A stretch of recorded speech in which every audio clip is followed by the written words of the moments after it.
Unfortunately இறந்துட்டார். அவர் accident ஆயிடுச்சுன்னு சொல்லும்போது நான் யூஎஸில் இருந்தேன். எங்கள் ஃப்ரெண்ட்ஸ் எல்லாம் ஒரு 2 நாளில் அவங்க குடும்பத்துக்கு உதவி செய்யணும்னு சொல்லிட்டு கிட்டத்தட்ட 3 லட்சம் ரூபாய் கலெக்ட் பண்ணோம்.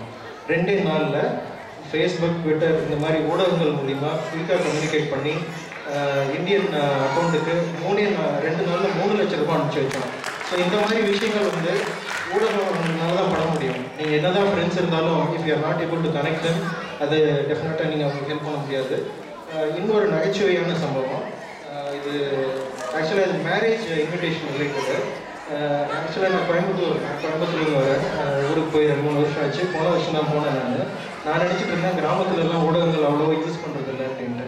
என்னோடய கசின் ஒரு எக்ஸாம்பிள் சொன்னால், ஒரு தூரத்து கிராமத்தில் கோயம்புத்தூரில் இந்த மாதிரி ஒரு நிகழ்வு இது மேரேஜ் பற்றி ஒரு கான்வர்சேஷன். வயசான ஒரு அம்மா ஒரு அப்பா 2 பேரும் பேசிக்கிறாங்க. அந்த அம்மா சொல்கிறாங்க, எனக்கு மாமா நம்ம மாப்பிள்ளை தம்பி மேரேஜ் இன்விடேஷன் வாட்ஸ்அப்பில் அனுப்புகிறேன்னு சொன்னாருங்களே, அனுப்பல பார்த்தீங்களா அப்படிங்கிறாரு. அதுக்கு அவர் ரிப்ளை பண்ணுறாரு, ஏண்டி மாப்பிள்ளை இப்போ வாட்ஸ்அப்பெல்லாம் யூஸ் பண்ணுறதில்ல, வைபர் யூஸ் பண்ணுறாருன்னு சொன்னாங்கல்ல, மறந்துட்டியா? வைபரில் போய் பாரு இன்விடேஷன் வந்திருக்குன்னு சொல்கிறாரு. ஸோ மேரேஜ் பற்றி கூட நான் இப்போ சொன்னேன். பொதுவாக வீட்டுக்கு போய் இன்விடேஷன் கொடுப்பாங்க. அந்த டைம்லாம் போயிட்டு இப்போ எலக்ட்ரானிக்காக இன்விடேஷன்ஸ் அனுப்புகிறாங்க. அது ரொம்ப உதவியாக இருக்குது. உங்களோட வேலையை வந்து சுலபமாக்குது. உங்கள் டைமை வந்து வேறு நல்ல விஷயங்களுக்கு யூஸ் பண்ணலாம். ஸோ ஊடகம் அதுக்கு டெஃபினட்டாக ஹெல்ப் பண்ணுது. வீட்டில் நம்ம மாதிரி ஹஸ்பண்ட் விதவிதமாக சமைக்கணும், அந்த மாதிரி நிறைய டிமாண்ட் வைஃப் வைக்கிறாங்க. அந்த மாதிரி வைக்கும்போது நம்ம நிறையா விஷயங்கள் யூடியூப்பில் பார்த்து சமைக்கிறதுக்கு டெஃபினட்டாக உதவியாக உங்களுக்கு கஷ்டம் புரியுது. ஸோ அது நிறைய ஷெஃப் பார்த்தீங்கன்னா எல்லாம் ஆம்பளை ஷெஃபாக தான் இருப்பாங்க. So serial, cinema, comedy show, இது மாதிரி நீங்கள் நிறைய reality show, super singer, cinema, இந்த மாதிரி ஏகப்பட்ட விஷயங்கள், பொழுதுபோக்கு விஷயங்கள் உங்களுக்கு டிவியில் இருக்குது. அது வந்து டெஃபினட்டாக ஸ்ட்ரெஸ் பஸ்டர்ஸ்ன்னு சொல்லலாம். டெஃபினட்டாக நம்மளுக்கு நிறையா ரிலாக்ஸ் பண்ணுறதுக்கு உதவியாக இருக்குது. நிறைய நல்ல விஷயங்களை நம்ம ஊடகங்கள் மூலிமா தெரிஞ்சுக்கலாம். ஊடகங்களை கரெக்டான வகையில் பயன்படுத்தணும். இது வந்து நம்மளுக்கு நிறைய பொதறிவை கற்றுக் கொடுக்குது. நம்மளுடைய தன்னம்பிக்கை உயர்த்தி கொள்ள உதவுது. இன்னும் பல நல்ல விஷயங்களை நம்ம ஊடகத்தின் மூலிமா கற்றுக்கலாம். முடிவாக சொல்லணும்னா, சரியான அளவில் ஊடகத்தை பயன்படுத்தினா உங்கள் குடும்பத்துக்கு மட்டும் இல்லைங்க, உங்கள் உறவினர்கள் குடும்பம், நண்பர்கள் குடும்பம், இந்த உலகத்தில் உள்ள எல்லா குடும்பங்களின் வாழ்க்கை தரத்தை உயர்த்துவது மட்டுமல்லாமல் இதுகுலத்துடன் வைக்கக்கூடிய அளவுக்கு ஊடகம் சக்தி வாய்ந்ததுன்னு சொல்லிட்டு வாய்ப்புக்கு நன்றி கூறி விடைபெறுகிறேன். நன்றி. ஊடகங்கள் தான் வாழ்க்கையில் மிக மகிழ்ச்சியை தருகிறது. ரொம்ப அருமையாக பேசுகிறது சதீஷ். அதாவது இன்னைக்கு இருக்கக்கூடிய எந்திரமயமான வாழ்க்கையில் ஊடகங்கள் விட்டால் முடியாது. ஒரு 20 வருஷத்துக்கு முன்னாடி, ஒரு 15 வருஷத்துக்கு முன்னாடி தான் நம்ம இந்தியாவிலேருந்து அமெரிக்காவுக்கு ஒரு ஃபோன் பண்ணணும்னா ஐஎஸ்டி அப்படின்ட்டு ஒரு கண்ணாடி கூண்டுக்குள்ளே வச்சுருக்காங்க. அதில் போய் ஒரு ஆள் 200 ரூபா எடுத்துக்கிட்டு அவங்க தாத்தா செத்த செய்தியை சொல்கிறதுக்கு வந்துருக்கேன்.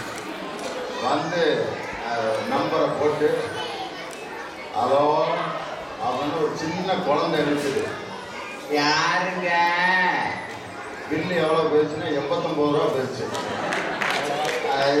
இது அண்ணன் ராமசாமி என்ன வீடு தானே? அது ராமசாமியா? யாரு நீ? யாரு? அப்படியா? அப்பா குளிச்சுக்கிட்டு இருக்காரு, இருக்க கூட்டிகிட்டு வரேன்ட்டு வச்சுட்டு போயிடுச்சு. பார்த்தா 250, 300, அவன் கொண்டு போனது 200 ரூபா தான். கடை வாங்கி 50 ரூபாயை கட்டிக்கிட்டு திரும்ப வந்து சொன்ன வந்த செய்தியை இன்னும் சொல்லவே இல்லை. ஆனால் இன்னைக்கு ஊடகங்களுடைய வளர்ச்சி அமெரிக்காவிலேருந்து சாதாரணமாக இன்னைக்கு இந்தியாவுக்கு பேசுறது, வீட்டில் உட்காந்துருக்கவங்களை நேரடியாக பார்த்து பேசுகிறோம் அப்படின்னு சொன்னால் இது ஊடகத்தினுடைய மிகப்பெரிய வளர்ச்சியாக அதுதான் சொன்னார். ஸ்கைப்பில் நம்ம உறவினர்களை பார்த்து கொண்டே பேசுகிறோம். இந்த சந்தோஷம் வேறு யார் தர முடியும்? உறவினர்கள் தர முடியுமா? உறவினர்கள் தான் பெரிய இம்சை. பயிர்கள்லாம் இன்னைக்கு யாரு? அவங்க அப்பாவை பார்த்தாலே மிரள்றேன். என்னன்னு கேட்டால் எப்போ பார்த்தாலும் அட்வைஸ் பண்ணுறதான் பொழப்பா வச்சுருக்காரு. அவங்க அப்பா வர்றாரு, ஒருத்தன் என்னப்பா அட்வைஸ் பண்ண போறியா? மூணுல நான் மூணு வர்றப்ப சொல்றேன், அப்புறம் அட்வைஸ் பண்ணாங்க. ஏன்னா அட்வைஸ் கொடுக்குறாங்க. இன்னைக்கு ஒரு அப்பா ஒரு மகனை கூப்பிட்டு, தம்பி அப்துல் கலாம் மாதிரி வரணும்னா அப்படின்னு அவர்கிட்ட பார்த்தேன். என்னது அப்துல் கலாம் மாதிரி? நான் இந்த வார்த்தையை நீ சொன்னார், நீ அப்துல் கலாம் மாதிரி இருந்திருக்க வேண்டிய ஆசையா? அவர் வந்து ஆராய்ச்சி பண்ணி கல்யாணம் பண்ணாமல் இருந்தார். நீ உங்க அம்மாவை கல்யாணம் பண்ணீங்க, அப்துல் கலாம் மாதிரி இருந்திருக்காரு. அவங்க அப்பா கையெழுத்து சொன்னாரு, தெய்வமே உனக்கு நான் ஜென்மத்துக்கு அட்வைஸ் பண்ண மாட்டேன். இன்னொரு அப்பா 2 பையங்க மார்க் வாங்கிட்டு வர்றேன், ஒருத்தன் 80, ஒருத்தன் 20.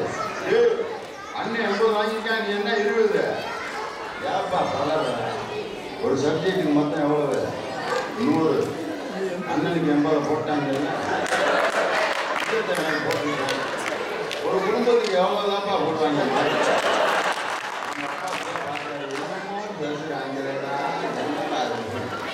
உறவினர்கள்லாம் என்ன நினைச்சிட்டு இருக்காங்கன்னா, அட்வைஸ் பண்றதுதான் அவன் குழப்பம்னு நினைக்கிறான். அதனாலதான் சொந்தக்காரங்க வீட்டுக்கு வந்தாலே பகுதியெல்லாம் எஸ் ஆயிடுறாங்க.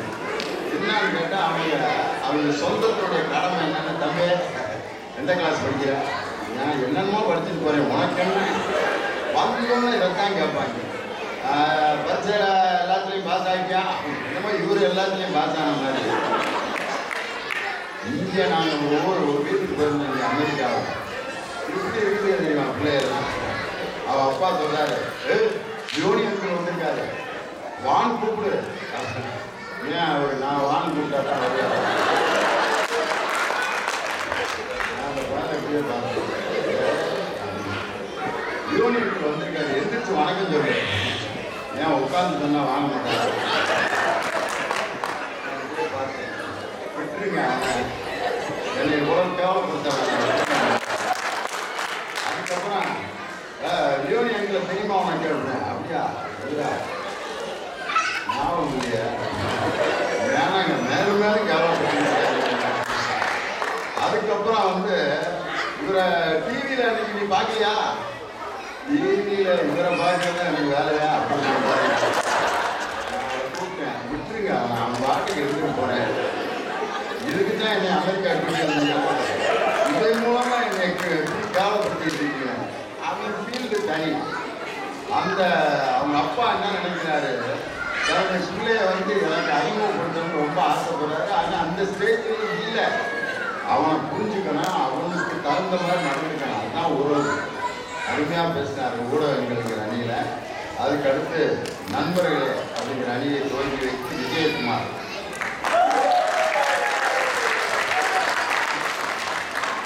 காசு கொடுத்து ஆள் கூட்டி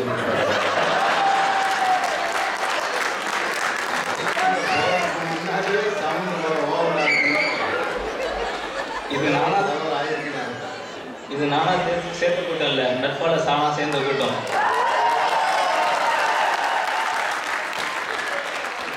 தமிழ்நாட்டில் எல்லாம் இதைத்தான் சொல்றாங்க. ஆனால் கூட்டம் சேர்த்துக்கிட்டு தான் இருக்காங்க. எல்லாம் ராதியில காசு கொடுத்து அள்ளி போட்டுக்கிட்டு தான் இருக்காங்க. ஆனால் மேலே கொஞ்சம்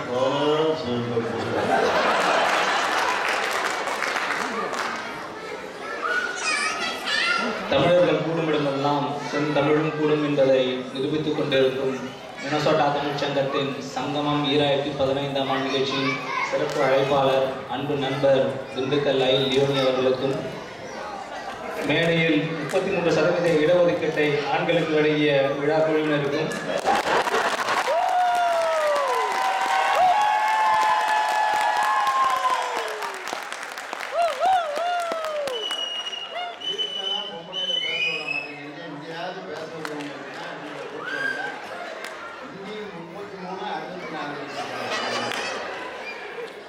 அரங்கம் நிறைத்து அமர்ந்திருக்கும் அனைத்து நண்பர்களுக்கும் பொங்கல் மற்றும் தமிழ் புத்தாண்டு வாழ்த்துக்களை தெரிவித்துக் கொள்கிறேன். நண்பன்டா. இப்போ லியோனி அவர்களை குறிப்பிடும் போது நான் அருமை நண்பர்னு சொன்னேன். அவரும் சிரிச்ச முகமா இருந்தாரு. அதுக்கு பதிலா அருமை மாமான்னு சொல்லியிருந்தேன்னா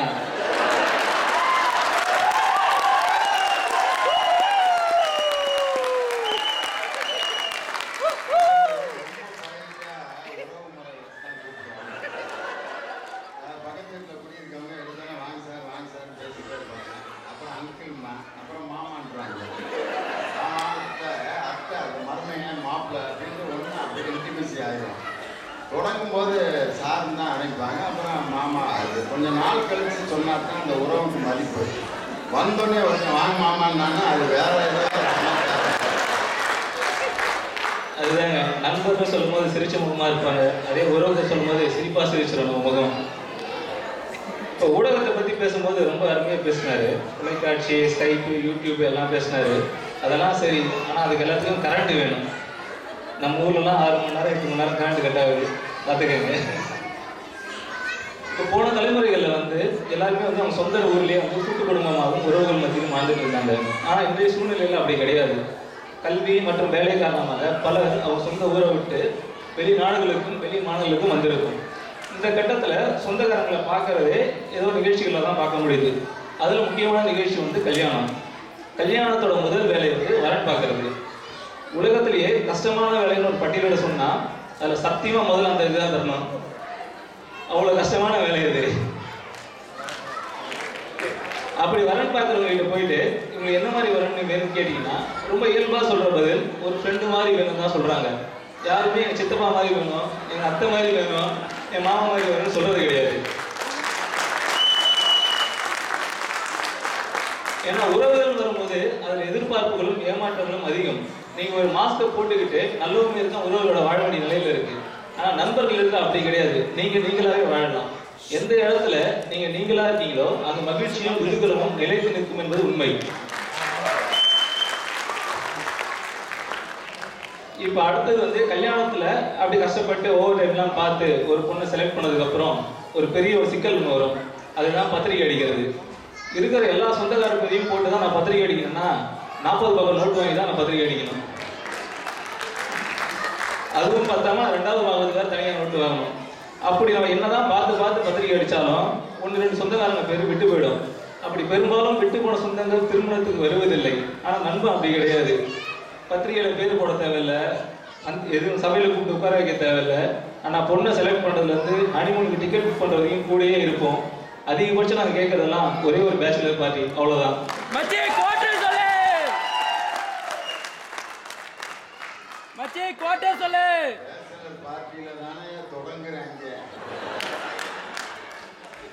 அதை பத்தி நம்ம நடுவர் ரொம்ப அழகா சொன்னாரு. அந்த மிக்சிங் அளவு எங்களுக்கு கூட அவ்வளவா தெரியாது.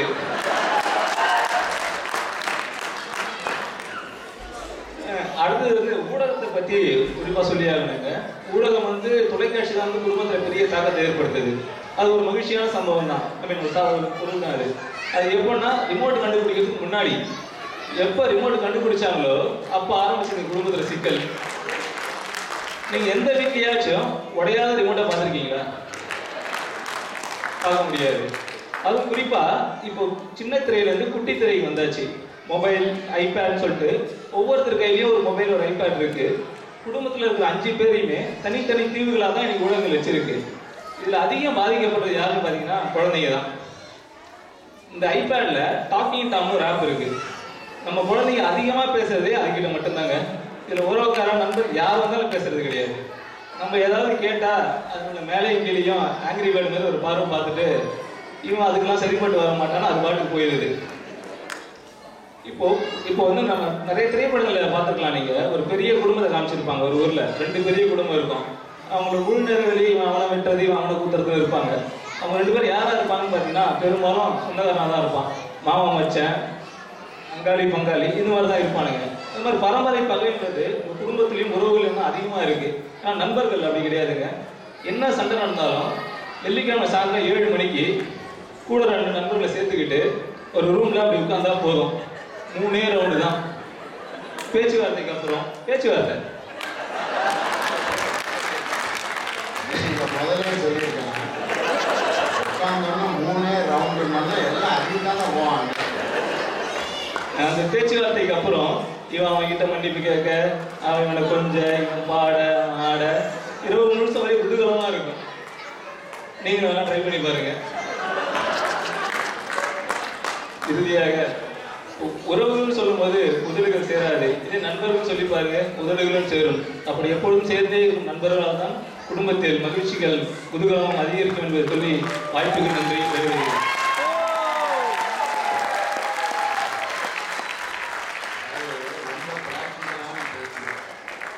ரொம்ப சிறப்பாக பேசினாரு.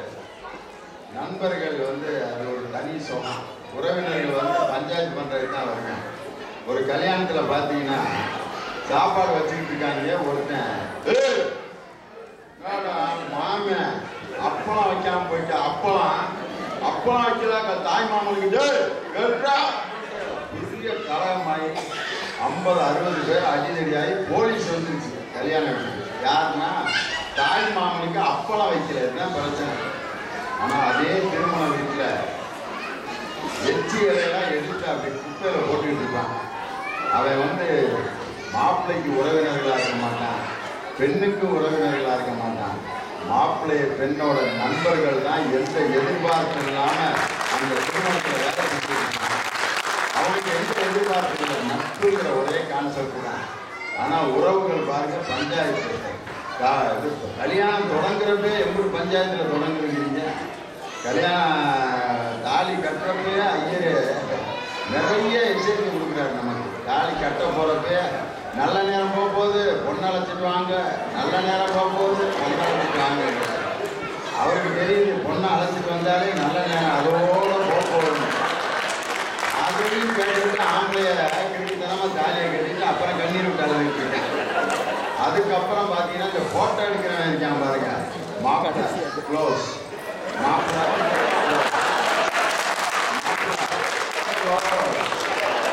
பொண்ணு ரெண்டு பேரும் அதோட க்ளோஸ். என்ன காரணம்னா உறவு தொடங்குதுன்னு அர்த்தம். அதுக்கு முன்னாடி ஃப்ரெண்ட்ஸோட மகிழ்ச்சியாக இருந்துருக்காங்க. அதில் அந்த டவுல் அடிக்கிறவர் டவுலை செட் பண்ணுவார். அப்படின்னா என்ன அர்த்தம்னா ஓடிடுறா. அதுக்கு காரணம் கேட்காம நம்ம உட்காந்துருக்கோம். உறவுகள் தொடங்குறப்ப பிரச்சனைகள் தான் தொடங்கும். ஆனால் நண்பர்கள் தருகின்ற சந்தோஷத்தை வேற யாரும் தர முடியாது அப்படின்னு ரொம்ப அருமையாக பேசினாரு. அதற்கடுத்து மீண்டும் உறவுகள் அப்படிங்கிற அணியில 2வது பேச்சாளராக பூர்ணிமா செல்வி.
நான் பாதிக்கப்பட்ட பாருங்க. குற்றாலத்தில் குளிச்சுட்டு வந்துக்கிட்டு இருக்கேன். அப்போ குற்றாலத்தில் குளிக்கிறப்ப ஜீன்ஸ் பேண்ட்டு டிஷர்ட் போட்டால் குளிக்க முடியும். ஒரு பரமடாசை போட்டு குளிச்சுட்டு வர்றேன். ஒரு அம்மா நைட்டியை போட்டு குளிச்சுட்டு அது சார் ஒரு நிமிஷம் ஒரு ஃபோட்டோ சார் சட்டை போட்டு கவுண்டிக்கு சட்டை போட்டு வரேன் சார் அப்படியே நீங்கள் போயிருக்கீங்க ஒரு நிமிஷம் அப்படின்ட்டு நைட்டி நனைஞ்ச நைட்டியோட அந்த அம்மா நான் பருமராசு நனைஞ்ச பருமராசோட பக்கத்தில் நின்று உங்க வீட்டுக்காரர் ஏதாவது திட்ட போறாரு அப்படின்னா போட்டோ எடுக்கிறது தான் எங்க வீட்டுக்காரர் தான். அவர் போட்டோ எடுத்து 1 மணி நேரத்துல பேஸ்புக்ல போட்டுருக்காங்க. குற்றாலத்தில் லியோனி அதுக்கு லைக் வந்துச்சு பாருங்க. லைக் ஏமா கேட்குறீங்க பேஸ்புக்லாம் நான் பட்ட வேலை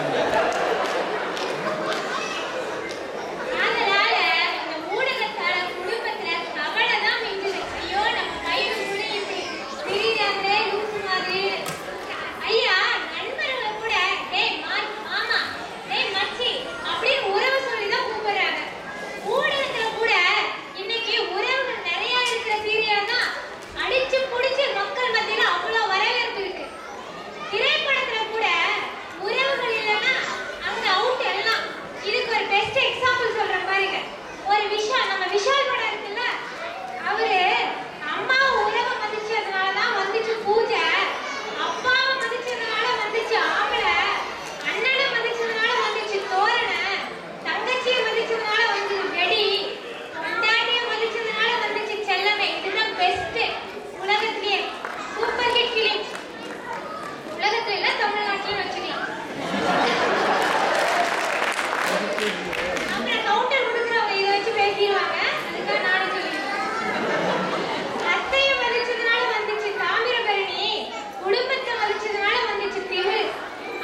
உறவுகள் தருகின்ற மகிழ்ச்சி. நம்ம என்னதான் உறவுகளை வெறுத்தாலும் உறவுகளை பார்க்கணும், அவங்கள்ட்ட பேசணுங்கிற ஏக்கம் ஒவ்வொருத்தருக்கும் இருக்காங்க. இங்கே ஊடகங்களோட தான் வாழ்ந்துட்டு இருக்கீங்க. வீடுகளில் டிவி இல்லாத வீடு கிடையாது. அதில் இந்த டிவியில் சில பேர் பார்த்தீங்கன்னா நிகழ்ச்சிகளுடைய இம்சை தாங்க முடியாமல் இப்போ எதை ரசிக்க ஆரம்பிச்சிட்டாங்கன்னா விளம்பரம் தான் இப்போ ரொம்ப அருமையாக ரசிக்கிறாங்க. அதில் சில விளம்பரத்தை விளங்காமையே உட்காந்து கிராமத்தில் பார்த்துக்கிட்டு இருக்காங்க. நம்ம வீட்டில் 10 ஸ்கின் ப்ராப்ளம் இருக்கா, ரேஷஸ் ப்ராப்ளம் இருக்கா. கிராமத்தில் இருக்கவனுக்கு ரேஷஸ்னா என்னன்னு தெரியாம, என்னடா ரேஷஸ்னா கமாண்ட் போட்டால் ரேஷஸ் சரியாக போகிறாங்க. ரேஷஸ்னா என்ன ஆகும்? ஒரு காலத்தில் ஒரு விளம்பரம் வந்துச்சு. நெருவி அப்படிங்கிற சோப்பு பார்த்தீங்கன்னா ஒரு பொம்பளை பிள்ளை அருவியில் ஆடுற மாதிரி ஒரு பாட்டு. லா லா லா லா லா லா லா லா லா லா from Valley Christmas.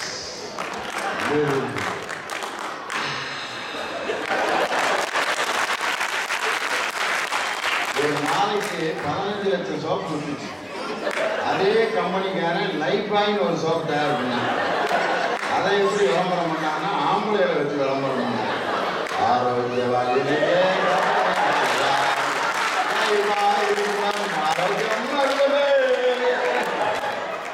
அந்த சோப்பு எங்க இருக்குன்னா பிரியாணி கடையில கைகள் ஒரு இடத்துல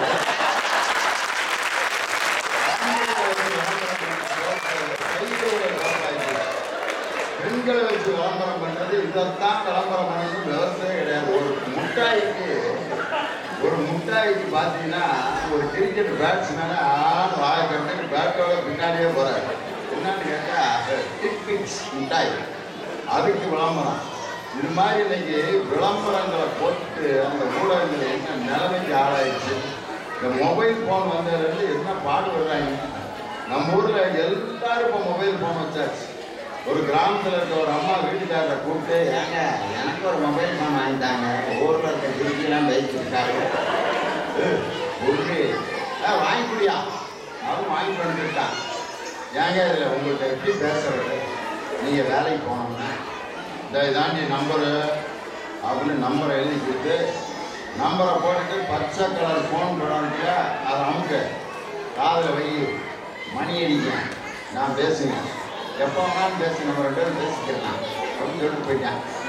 நம்பரை எழுதி வீட்டுக்காரர் வேலைக்கு போயிட்டு ஒரு 2 மணி நேரம் கழிச்சு அந்த அம்மா ஃபோன் அடிக்குது. அவர் கொடுத்த நம்பரை வரிசையாக அடிச்சுட்டு பச்சை கலர் ஃபோன் படத்தை அமைத்து காதில் வைக்குது. மணியே அடிச்சு. ஆனால் வீட்டுக்காரர் பேசுகிறேன், ஒரு பொம்பளை பிள்ளை பேசுகிறேன், நீங்கள் தொடர்பு கொள்ளும் வாடிக்கையாளர் வேறு ஒருவருடன் தொடர்பு கொள்ளும்.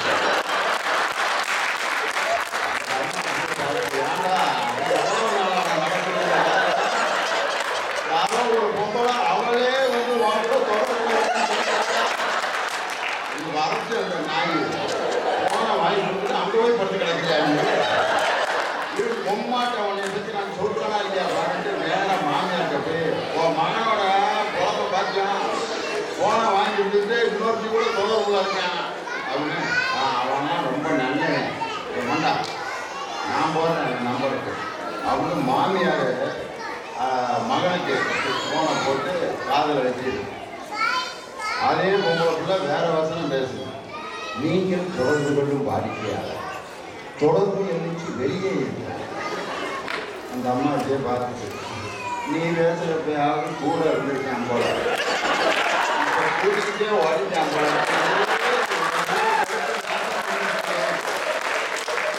அது ஒரு கம்ப்யூட்டர் வாய்ஸுங்கிறத புரிய வைக்கிறதுக்கான பட்ட பாடு மாரியம்மன் கோயிலில் துண்டை போட்டு தாண்டி இருக்கேன்.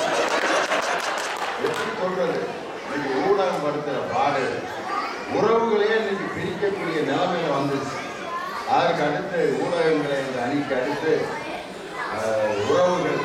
உறவுகளுக்கு முடிச்சு அடுத்து ஊடகம் என்ற அணியில் பேச ஜான்சி ராணி.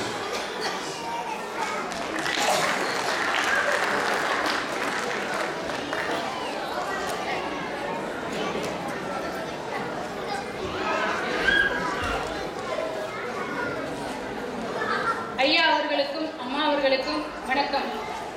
உறவினர்கள் அணியில லட்சுமி அம்மா பேசினாங்க, அன்னையிடம் அன்பை வாங்க பாட்டுக்கு அந்த பாட்டை மறுத்து நான் ஒரு கருத்து சொல்றேன். என் ஃப்ரெண்டை பார்க்குறேன், என்னப்பா எப்படி இருக்குன்னு கேட்குறேன். அதுக்கு நான் சொன்னேன், ஆசைப்பட்ட எல்லாத்தையும் காசு இருந்தா வாங்கலாம், அம்மாவை வாங்க முடியுமா, அப்பாவை வாங்க முடியுமா அப்படின்னு நான் சொன்னேன். அடா அடா சும்மா இரு, அம்மான்னா சும்மா அப்படின்னு சொல்லிட்டு குழம்பி நான் பாருங்க. அவன் புலம்பான கொஞ்சம் கவிதையா சொல்லுறேன், கேளுங்க. அமெரிக்காவில் இருக்கும் பையன் அனுப்பியதோ 5 லட்சம். பங்காளி நிரம்பிக்கிறான், பணம் இருந்தால் வாங்கலாம், அப்பாவின் புலம்பல். ஆறுதலுக்கோ அம்மாவை கூப்பிட்டேன், அப்பா தனியா இருப்பார், உயிரோடு இருந்தாலும் ஊரோடு இருக்கணும், அம்மாவின் புலம்பல். தம்பி சொல்லுகிறான், ஊருக்கே வராத உள்ள சத்தெல்லாம் எனக்கென்று, தம்பியின் புலம்பல். மனைவியாய் வந்த பிறகு மனத்துயரம் அடைந்து விட்டேன், மனைவியின் புலம்பல். காலையில் காப்பகத்தில் விட்ட பிள்ளையை மாலையில் அழைக்கின்றேன், 6 மணிக்கு வருகிறாயே, நீ எல்லாம் ஒரு அப்பாவா என்று பிள்ளையின் புலம்பல். ஆனா என்னை பத்தி சொல்ல என்ன இருக்கு, காலையிலே போனா மாலையிலே வாரேன், இரவுக்கும் பகலுக்கும்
பேச்சையே ஒரு கவிதையாக மாற்றி ரொம்ப அருமையாக தயார் செய்து ஒரு பேச்சை கவிதையாக மாற்றி பேசுறது சாதாரண விஷயம் இல்லை.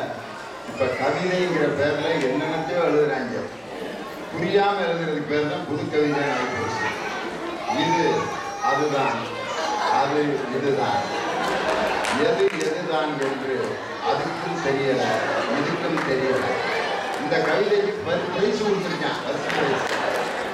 அவன் கொடுத்தவன் கூப்பிட்டு இதுக்கு என்னடா அர்த்தம்னு கேட்டா அது இதுதான், அதுதான் வேற எதுதான். அப்புறம் நீ கேட்க நான் வர்றேன், யாரை வேணாலும் பேசக்கூடாது. ஆனால் ஒரு கவிதை வடிவத்தில் ஒரு பேச்சை ரொம்ப அழகாக தயார் செய்து கொண்டு வந்தாங்க. இன்னைக்கு ஊடகம் செய்த ஒரு மிகப்பெரிய பலன் என்னன்னா, கர்நாடக சங்கீத கச்சேரிகள்லாம் நம்ம ஊரில் நடக்கும். அதில் பார்த்தீங்கன்னா அந்த கர்நாடக சங்கீத பாகவதர் தன்னுடைய குரலை தயார் பண்ணிக்கிட்டு இருப்பார். ஒரு ஊரில் நடக்குது பிள்ளையார் கோயிலில் ஒரு 15 பேர் உட்காந்துருக்கான். அவர் ஒரு பாட்டை தொடங்குறாரு.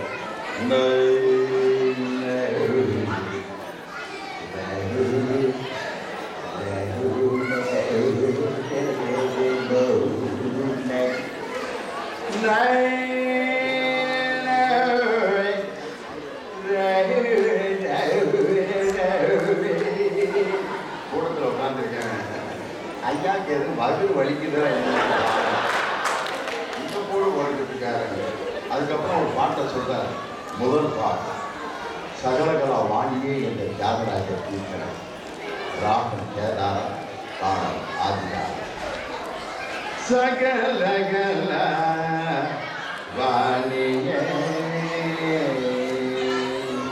சகல சகல சகல சகல சகல சகல சகல சகல சகல சகல கூடத்தில் உட்காந்துருந்தாங்க. அவருக்கு அவர் சகலைக்கு ஏதோ பிரச்சனை ஓடலாம், கடனை வாங்கிட்டு கொடுக்காம வச்சாம ஓடுறது. அதனால சகலையை விட்டு நகர மாட்டேங்கிறாரு. அவர் சகலகலா வாணியன்னு கீர்த்தனை பாடினார். அதுக்கு ஒரு வயலின், அதுக்கு ஒரு மிருதங்கம், அதுக்கு ஒரு கடம், அதுக்கு ஒரு முகர்ச்சி, அதுக்கு ஒரு கஞ்சரா, அதுக்கு ஒரு பொன்னக்கோர். சகலகலா வாணியே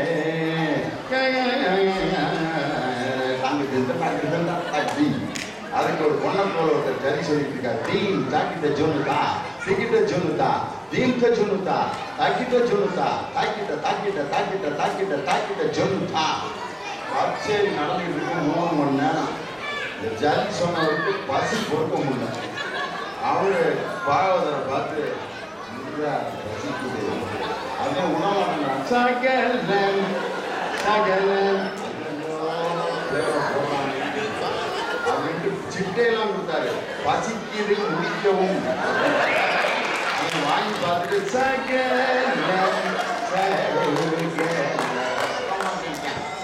பார்த்தான் அந்த பொண்ணை போட்டாங்க.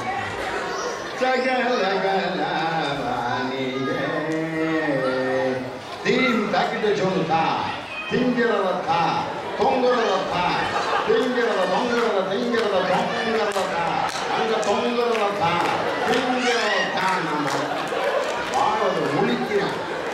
இதுவரைக்கும் என் வாழ்க்கையில் இப்படி ஒரு சரி நான் கேள்விப்பட்டதே இல்லை. திங்கிறதா தொங்குறதாங்க எதெல்லாம் கேட்கணும்னு பார்த்தா, மேடைக்கு ரைட் சைடில் ஒரு பெட்டிக்கடையில் வாழைப்பழம் சொல்லி அதை கேட்க நான் திங்கிறதான் தொங்குறதான். ஐயா இதுக்கு மேலே கச்சேரி பாடினா கெட்ட வார்த்தையெல்லாம் பாட ஆரம்பிச்சுட்டேன். நன்றி வணக்கம். ஆனால் இதே கர்நாடக சங்கீதத்தை, இதே கேதார ராகத்தை ஊடகங்களாகிய சினிமா நமக்கு எவ்வளோ அழகாக இருந்துச்சு. நிழல்கள்ங்கிற படத்தில் இசைஞானி இளையராஜா இசையமைத்து கவி பேரரசு வைரமுத்து எழுதிய முதல் பாடல் கேதார ராகம்.